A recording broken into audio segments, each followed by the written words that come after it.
Merhaba örgü severler. Bugün sizlerle hem örmesi çok kolay hem de çok zarif ve gösterişli güzel bir bandana çalışması yapacağız.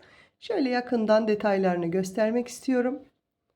Bu yaz bildiğiniz gibi herkes renk renk çeşit çeşit bandana örüp kullanıyor. Siz de eminim bu modeli hemen benimle birlikte 1 saat gibi kısa bir sürede örüp kullanabileceksiniz. O kadar kolay ki örmeye yeni başlayanlar bile hemen örüp tamamlayabilecek. Lafı fazla uzatmadan hemen modelin detaylarına geçelim. Modelin detaylarına geçmeden önce küçük bir hatırlatma yapmak istiyorum. Kanalıma abone değilseniz abone olup bildirimleri açarsanız yeni videolardan ilk siz haberdar olursunuz. Katıl butonuna tıklayarak da bana destek olabilirsiniz. Ve ayrıca videoma beğeni ve yorum bırakarak daha fazla kişiye ulaşmamda bana yardımcı olabilirsiniz. Bu hatırlatmamı yaptıktan sonra hemen kullandığım iplik ve tığ bilgisini vermek istiyorum. Ben pamuklu iplik kullanıyorum. Markası hiç önemli değil. Hangi markanın olursa olsun bu tür yazlık örgülerde pamuklu iplikleri tercih etmenizi öneririm. Benim ipliğimin renk kodu da 15. Ben bu ipi kullanırken 3 milim tığ kullandım ama sizin eliniz çok sıkıysa 3,5, eliniz çok gevşekse 2,5 milim tığ kullanarak da ayarlayabilirsiniz. Ve hemen başlamadan önce bandanamın ölçüsünü de vermek istiyorum. Sıra sayısı ben genelde vermiyorum. Çünkü herkesin kullandığı tığ ve ipliğe göre ve el ayarına göre ölçü sıra sayısı değişir. O yüzden santim ölçüsü veriyorum ki siz kendi elinizle, kendi örgünüzle istediğiniz ölçüye kadar örebilin diye. Şimdi bağcıklar hariç şöyle başlangıç köşe noktasından diğer köşeye kadar ölçtüğümde 43,5 santim. Şöyle diğer bağcık tarafına kadar 43,5 santim olmuş. Tabii ki daha da genişlik istiyorsanız birkaç sıra daha artırarak örebilirsiniz. Şöyle tepe noktasından aşağıdaki ucuna kadar da 39-40 santim sayılır. 39,5 santim örmüşüm ben. Bu bandanaları örerken de en çok sorulan soru işte çocuğa göre kaç santim olmalı, büyüğe göre kaç santim olmalı? Arkadaşlar her modelde fark eder bu ölçü. Çünkü modelin desenin oturmasına göre değişir. Mesela bu diğer bandanalarımızdan daha ince bir yapıya sahip. Bunu da ben nasıl ayarlıyorum? Kim kullanacaksa onun baş çevresine göre ölçüyorum. Yani şu kısım başımıza bağladığımız yer, alnımıza gelecek kısım nereye kadar gelmesini istiyorsak o kadar örüyoruz ve sonrasında bağcığını da yapıp tamamlıyoruz. Bağcığı da ben 25 santim kadar falan örüyorum ama eğer belinize dolayacaksanız, hani belinizde bir aksesuar olarak kullanacaksanız bu bağcıkları daha uzun yapmalısınız. Kullanım alanına göre kendiniz bunu ayarlayabilirsiniz. Hemen modelin yapımına başlayalım. 9 zincir çekerek modelimi kurmaya başlıyorum. Bunun için de tığımı aldım. Bu şekilde ipimin etrafında döndürüp ilmeği geçiriyorum ve kilitledim. Sonrasında 9 tane zincir çekiyorum. 3, 4, 5, 6, 7, 8 ve 9 zincir çektikten sonra tığıma ipimi 2 kez doluyorum. Bu bandanayı örerken ipi 2 defa dolayarak üçlü trabzanlar öreceğiz. İlkini yapıyorum hemen. İlk çektiğim zincire batıp ilmeğimi alıyorum. Bu şekilde. İlmeğin ikisini bir, ikisini bir kapattığımda üçlü trabzanımı örmüş oldum. Bu şekilde bir V oluşturmuş olduk. Bandanamıza en alt köşesinden başlıyoruz. Tekrar 9 zincir çekiyorum. 3, 4, 5, 6, 7, 8 ve 9 zincir çektikten sonra örgümün yönü bu şekildeydi. Hemen bu şekilde döndürdüm. Tekrar tığıma ipimi 2 kez doladım. Bu trabzanın tepesine batıp yine üçlü trabzan örüyorum. Yani 3 defa da kapatıyorum. 1, 2, 3 defa da kapattım. Pardon, aslında burada kapatmayacağız. Bu şekilde de örülebiliyor da tekrar göstereyim. Şimdi ne yaptık? 9 zincirle başladık. İlk zincire batarak bir tane üçlü trabzan ördük. Tekrar 9 zincir yaptım. Örgümü döndürdüm. Tığıma ipimi 2 kez doladım ve hemen bu dipteki trabzana batarak üçlü trabzan öreceğim ama son 2 ilmeğini kapatmıyorum. ilmeğin ikisini kapattım ve ikisini kapattım. Gördüğünüz gibi tığımda 2 ilmeğim bekliyor. Tekrar tığıma 2 defa ipimi doladım. Buradan sayıyorum. 4. zincire batacağız. 1, 2, 3. 4. zincire tığımı batıp ipimi alıyorum. İlmeğin ikisini birlikte kapattım ve burada toplamda 3 tane ilmeğim var. Bu kez hepsini tek seferde kapatıyorum. Sağda bir tane V, burada da ters V oluşturmuş olduk. 4 zincir, tığıma ipimi 2 kez doladım ve son yaptığım trabzanın aynı noktasına batarak bir tane üçlü trabzan yapıyorum. Şöyle hemen göstereyim. Yavaş yavaş da anlatıyorum ki örgüye yeni başlayan arkadaşlarımız da rahatlıkla örebilsin diye. İlk sıramız, ikinci sıramız, şimdi üçüncü sıraya geçiyoruz. İlk sırada bir tane üçgen ya da V, ikinci sırada 1, 2, 3 tane oldu. Her sırada bu şekilde artarak devam edeceğiz. Yine dönüşte 9 zincir çekiyorum. Bütün dönüşlerde zincir sayımız 9. 4, 5, 6, 7, 8, 9 zincir çektikten sonra örgümü döndürdüm. Tığıma ipimi 2 kez doladım. Bu hemen zincirin dibindeki trabzanın tepesine batarak üçlü trabzan yapıyorum. İlmeğin ikisini bir kapattım. İkisini bir kapattım.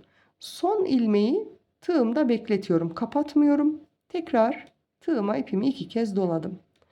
Burada bir alt sırada trabzanların kesiştiği nokta var. Şöyle göstereyim net bir şekilde. Zincir boşluğunun yanında. Oraya batıp yine ilmeğin ikisini bir kapattım. İkisini bir kapattım. Tığımda 3 tane ilmek var. İpimi dolayıp hepsini tek seferde kapatıyorum. Bu şekilde bir görüntüsü oldu. Tekrar 4 zincir. Tığıma ipimi 2 kez doladım. Aynı noktaya batıp ilmeğin ikisini bir kapattım. Trabzanımı tamamlamıyorum. Son ilmeklerimi tığımda beklettim. Tekrar tığıma 2 kez ipimi doluyorum ve 4 tane zincir sayıyorum. 1, 2, 3. Dördüncüye tığımı batıp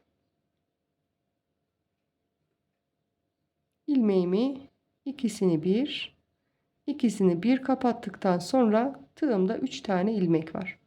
Hepsini tek seferde kapatıyorum. Ve 4 zincirle 2 kez doladım. Aynı noktaya batıp bir tane daha trabzan örüyorum. Şöyle göstereyim. Yine dönüşte 9 zincir, 5, 6, 7, 8, 9 zincir çektikten sonra örgümü döndürdüm. Tığıma ipimi 2 kez doladım. Hemen ilk gördüğüm trabzanın tepesine, yani bu zincirlerin devamındaki ilk trabzana batıp ilmeğin ikisini kapattım, ikisini kapattım. Tekrar tığıma 2 kez doladım. Bu 4 zincirden sonra gelen bu 2 tane trabzanın kesiştiği yerde batıp trabzanımı örüyorum. İkisini bir, ikisini bir. Şimdi tığımda kalan bütün ilmekleri tek seferde kapattım. 4 zincir, 2 kez dola, aynı noktaya yine ilmeğin ikisini bir. Tığıma yine ipimi 2 kez doladım. Bir sonraki trabzanların kesiştiği noktaya batıp trabzanımı örüyorum. Tığımda kalan bütün ilmekleri tek seferde kapatıyorum. Çok kolay, çok pratik bir model. Şimdi ne yaptık? 2 trabzanı tek seferde kapattıktan sonra 4 zincir çekiyorum. Tığıma ipimi 2 kez doladım. Aynı noktaya batıyorum ama son ilmeklerini kapatmayacağım. Gördüğünüz gibi. Tekrar tığıma ipimi doladım. 4 zincir sayıyorum. 1, 2, 3. Dördüncü zincire batıp trabzanımı örüyorum. Son ilmekleri, yani tığımda kalan 3 ilmeği tek seferde kapattım. Görüntüsü bu şekilde. Şimdi sıranın sonunda yine 4 zincir, tığıma ipimi 2 kez doladım. Son battığım noktaya batıp üçlü trabzanımı ördüm. Tekrar göstereyim. Şöyle de elimle düzeltiyorum. Şöyle sadece V'leri sayarsak 1, 2, 3, 4 tane V yapmış olduk. Bir alt sırada 3 taneydi.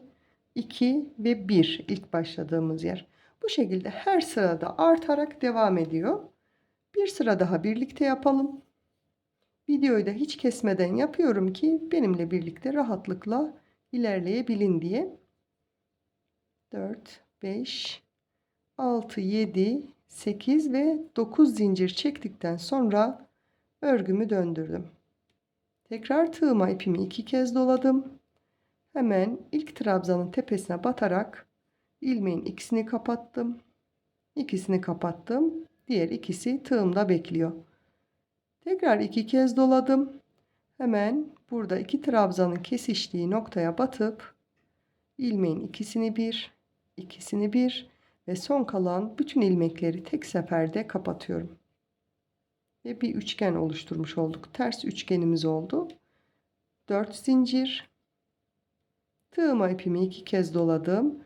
Aynı noktaya batıp ilmeği 2 defa da kapattım. Diğer sonuncusu tığımda bekliyor. Tığıma ipimi 2 kez doladım. Bir sonraki trabzanın tepesine batarak ilmeğin ikisini bir kapattıktan sonra kalan bütün ilmekleri tek seferde kapattım. Şimdi 4 zincir, 2 kez dola, aynı noktaya bir tane trabzan ama son ilmeklerini kapatmıyorum.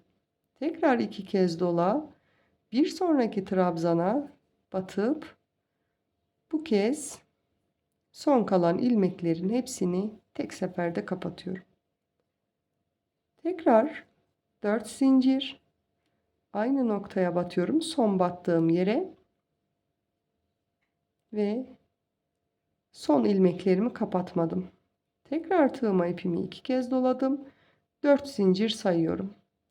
Dördüncü zincire batıp trabzanımı örerken birinciyi kapattım, ikinciyi kapattım ve sonuncusunda diğer ilmeklerimi de birlikte kapatıyorum. 4 zincir, aynı noktaya batıp bir tane üçlü trabzan. Sıranın sonunda trabzanımızı tamamını örmüş olduk. Model aslında daha farklı hiçbir şeyi yok. Şöyle sayalım kaç sıra ördük? 1, 2, 3, 4, 5 sırayı birlikte ördük. Bundan sonra da bütün sıralarda aynı işlemi yaparak devam edeceğiz. Ama bir sıra daha birlikte örelim. Dönüşlerde ne yapıyorduk? 9 tane zincir çekiyorduk. 6, 7, 8, 9 zincir çektikten sonra örgümün yönünü döndürdüm. Tığıma ipimi 2 kez doladım. Trabzanın tepesine batıyorum. 1, 2 defa kapattıktan sonra üçüncüyü bekletiyorum. Tekrar 2 kez doladım. Bir sonraki trabzanların kesiştiği noktaya batarak ilmeğin ikisini birlikte ve son ilmeklerimin hepsini tek seferde kapattım. Bu şekilde bir tane V oluşturduk. Bir de ters üçgenimiz olmuş oldu. 4 zincir, 2 kez dola, aynı noktaya batıp 1, 2 defa yaptıktan sonra üçüncüyü bekletiyorum. Tekrar 2 kez doladım. Sonraki trabzanın tepesine batarak 1, 2 ve üçüncüde bütün ilmekleri kapatıyorum. Videomu yavaş buluyorsanız ayarlar kısmından hızlandırabilirsiniz. Hızlı buluyorsanız da hızını düşürerek yavaşlatıp izleyebilirsiniz. Eminim buraya kadar modelin yapımı anlaşılmıştır. En son 4 zincir çektim. Bakın yine aynı noktaya batıp son ilmekleri bekletiyorum. Tekrar bir sonraki trabzana batarak bütün ilmekleri tek seferde kapattım.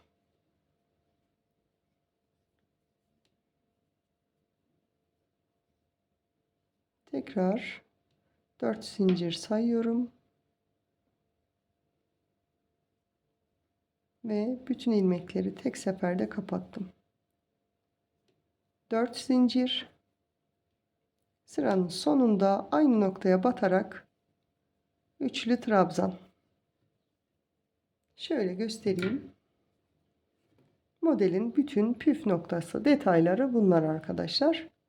Gördüğünüz gibi çok kolaylıkla ilerleniyor ve kısa bir sürede bitirebileceğiniz bir model. Ben şöyle bandanamı da göstereyim. Az önce ölçülerini de vermiştim zaten. Daha fazla detay vermeme gerek yok diye düşünüyorum. Eğer takıldığınız yer olursa videoyu geriye sarıp aynı işlemleri yaparak devam edebilirsiniz. Ben bunu tamamlamayacağım. Böyle küçük bir parçada göstereceğim. Ben az önce verdiğim ölçülerde ördükten sonra nasıl devam ettim? Bu baş kısmını, kenarlarını nasıl yaptım? Şimdi size onlardan bahsedeceğim. Bandanamızı istediğimiz ölçüye gelene kadar ördükten sonra kenar kısımlarına başlarken 8 zincir çekiyorum. 3, 4, 5, 6, 7 ve 8 zincir çektim. Bildiğiniz gibi örgü yönüm bu şekildeydi. 8 zincir çektikten sonra bu şekilde yan döndürüyorum. Ve burada trabzanların kesiştiği noktaya batarak sık iğne ile kapattım.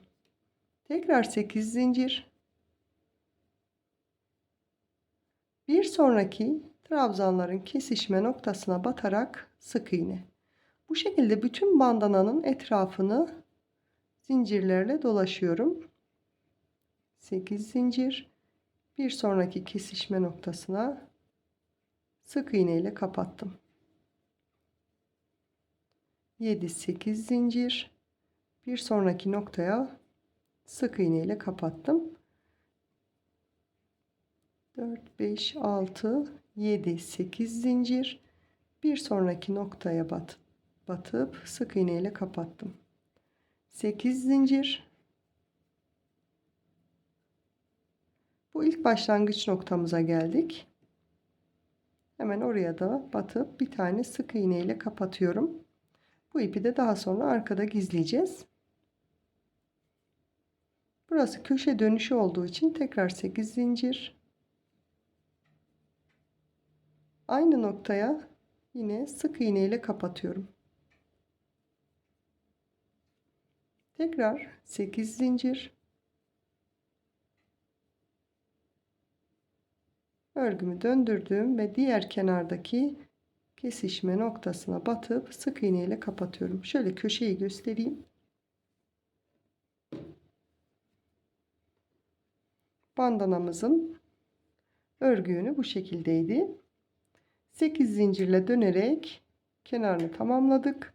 Köşe noktasına da bir tane 8 zincirle batarak şöyle buraya bir dönüş yaptık ve yine 8 zincir çekerek bütün kenarlardaki bu kesişme noktalarına batarak devam edeceğim. Köşe dönüşünü yaptıktan sonra bandananın diğer kenarını da aynı buradaki gibi yaptım ve sonuncusunda bu kısma geldim. İlk başlangıç noktamız.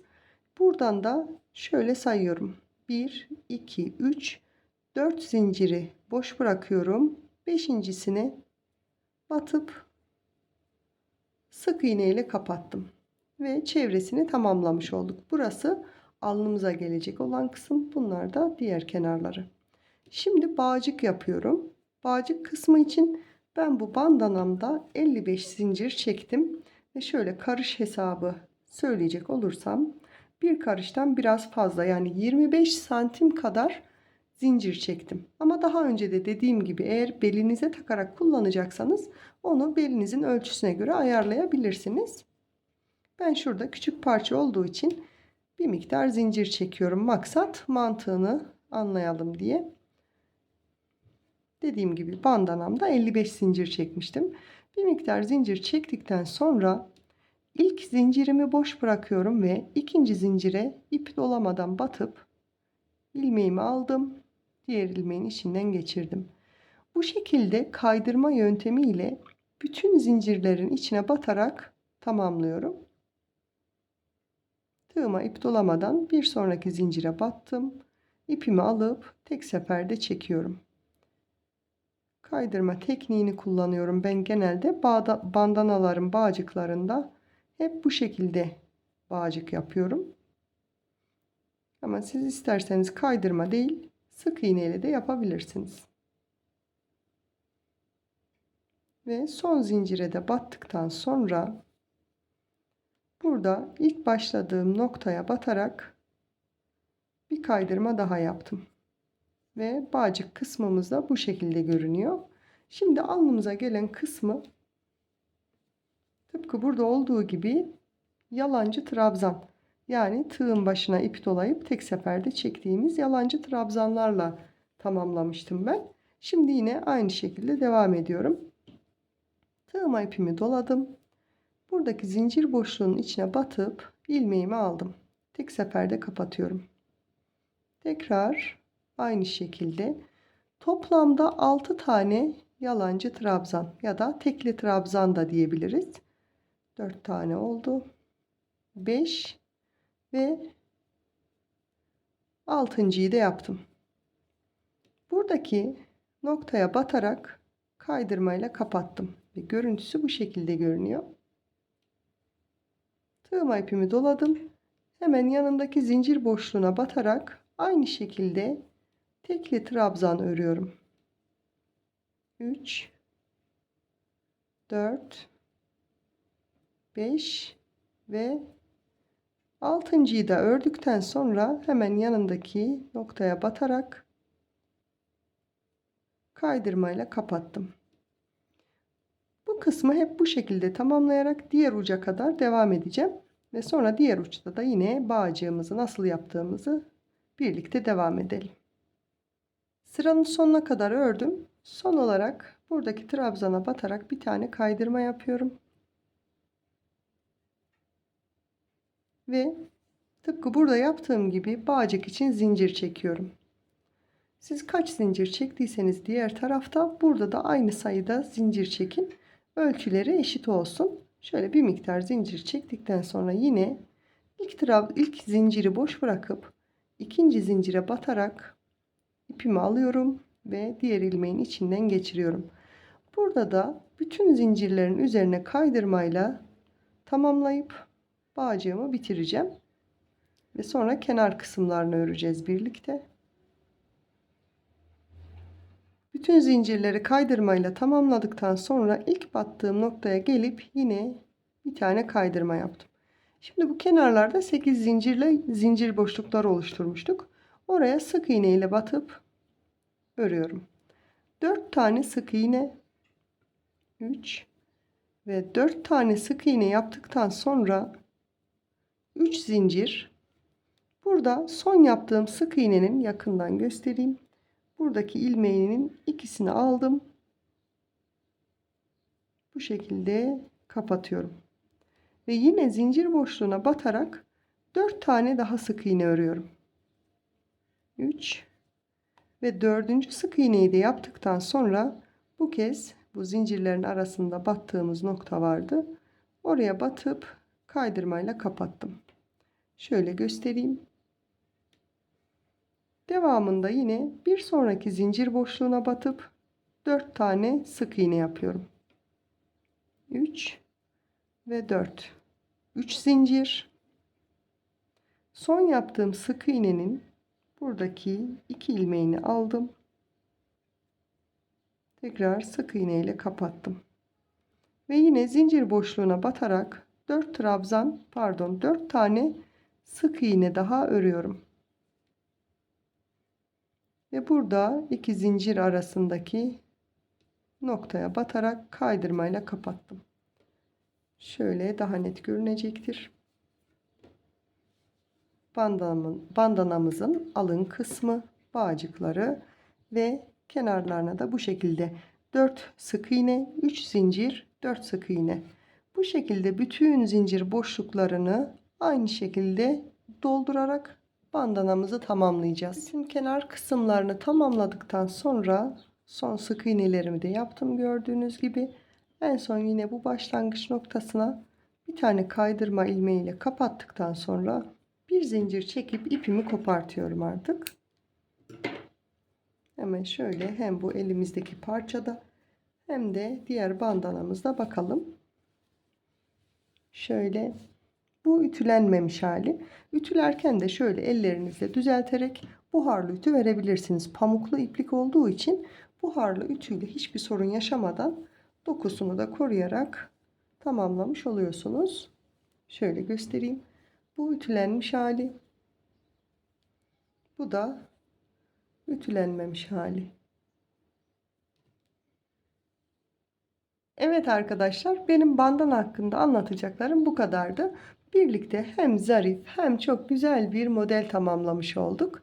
Eğer videomu buraya kadar izlediyseniz beğeni ve yorum bırakmayı unutmayın. Yeni videolarda görüşmek üzere. Hoşça kalın.